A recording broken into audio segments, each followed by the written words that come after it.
আপনি যদি ব্যাচেলর হয়ে থাকেন তাহলে এই রান্নাটা আপনার জন্য, আর ব্যাচেলর না হলেও রান্নাটা আপনার জন্যই।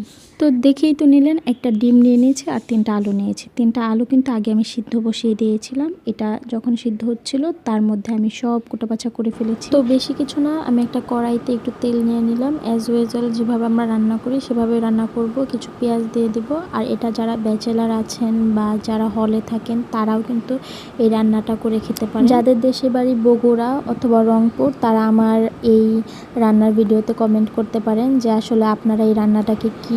এরপর কি এই তো আমি একটু ভালোভাবে কষিয়ে নিলাম। আর সব রান্নার একটাই সিক্রেট বিষয় হলো যে আপনি মশলা যত কষাবেন সেই রান্না তত বেশি মজা হবে। আর আমি সবসময় রান্না করতে গেলে মশলা অনেক ভালোভাবে কষিয়ে নিই।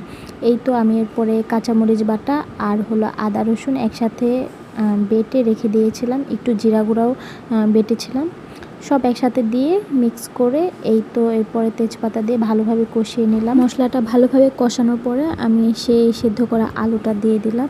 আর আপনারা বিশ্বাসই করতে পারবেন না যে 3টা আলু দিয়ে এতটা পরিমাণ তরকারি হয়েছিল, যেটা দিয়ে অনায়াসে 5 জন থেকে 6 জন মানুষ খেতে পারবে দুপুরের খাবারটা।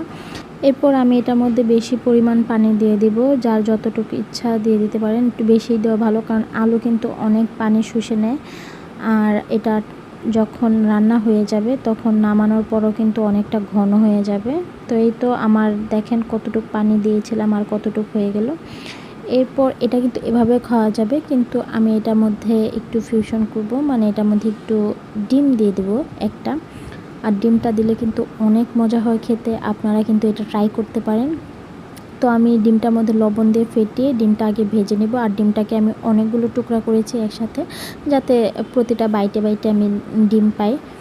তো এই তো আমি আমার ইচ্ছা মতন টুকরাগুলো করে নিলাম।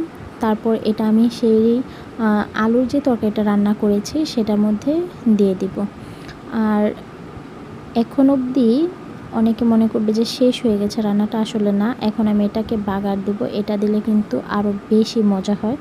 তো আমি কিছু রসুন আর কিছু পেঁয়াজ একসাথে করে এগুলোকে একটু ভেজে নেব। যখন এটা লালচে বাদামি কালার হয়ে আসবে তখন এটা আমরা সেই ডালের মধ্যে দিয়ে দেবো। আপনারা চাইলে এটার মধ্যে 5 ফোড়নও দিতে পারেন, যে যেভাবে খেতে আর কি স্বাচ্ছন্দ্য বোধ করে। এই তো আমার রান্না শেষ। আর এটা কিন্তু আমি আমার ছোটো বোনকে প্রথমেই টেস্ট করিয়েছিলাম। সে তো বলে এটা হালিম নাকি, সে বুঝতেই পারেনি যে এটা আমি আলু দিয়ে করেছি।